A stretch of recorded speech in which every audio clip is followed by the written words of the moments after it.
This wraps up this module. I talked about many different things. For me, the key takeaways of this module are first, that due to life cycle variation in income, consumption, and saving patterns, demography is very directly linked to financial markets. This is something that may now be obvious, but is not well understood in many circles. Please go back to lesson 1 to really understand how life cycle variation is linked to financial markets. Then population aging affects stock markets in different ways. Generally, stock returns are expected to decline from demographic change, but there will be winners. For example, dividend yielding stock or stock in sectors that benefit from older consumers. Losers might be risky growth stock. These are our hypotheses based on our knowledge how demography is linked to stock markets. The effect of population aging on interest rates is ambiguous. It's a key open research area.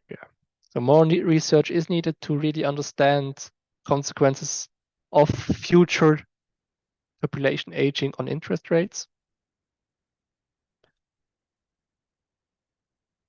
And the real estate market is mainly expected to change with an aging population.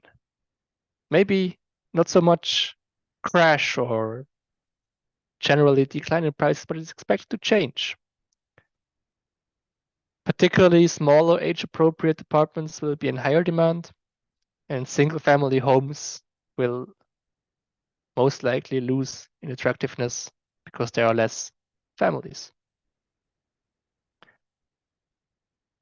And finally, bringing all of this together, demographic risks and opportunities must be better understood and should be incorporated in the ESG framework, because demography is something that can be quantified surprisingly well. And bringing demography into ESG will help push this agenda forward and help the whole market to get a better understanding of these huge changes that are approaching us very soon.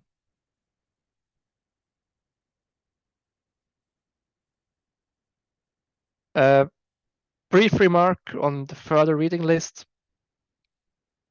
I mentioned 5 papers here that I recommend you to read.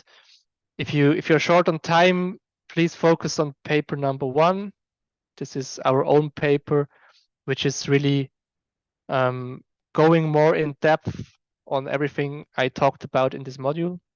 So it's talking about stock returns, interest rates, pension systems, and really brings together the whole literature on this topic in one single paper. Really recommend it if you couldn't follow some of my explanations today. For a more light lecture, I recommend the great book by Charles Goodhart and Manoj Pradhan, The Great Demographic Reversal, Aging Societies, Waning Inequality, and an Inflation Revival.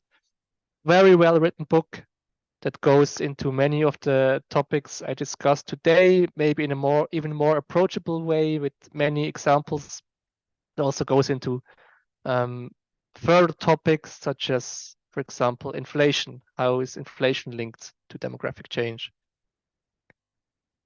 The other 3 papers are more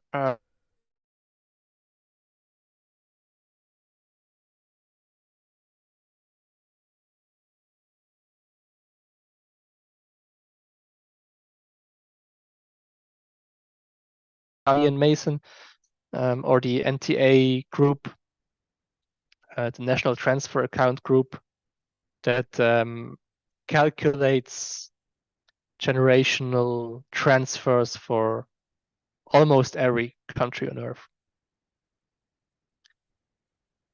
Very important paper in terms of housing market is often cited Mankiw and Weil 89 baby boom, baby bust in the housing market. This was the first projection of how demographic change or the baby boom will affect housing markets in the future. And last but not least, an extremely important paper that I mentioned already in lesson number 2 is the paper by Stefano Della Vigna and Joshua Pollitt, Demographics and Industry Returns. This is the paper that projects how different sectors are affected by demography and how investors underestimate or do not consider such demographic projections in their investment decisions, and explains how investor can use this information to finally beat the market. So this is also very, very interesting if you want to go more into depth on this topic. And with this, I thank you very much for your attention, and I will close module number 4, the effect of aging on real estate, stock returns, and interest rates.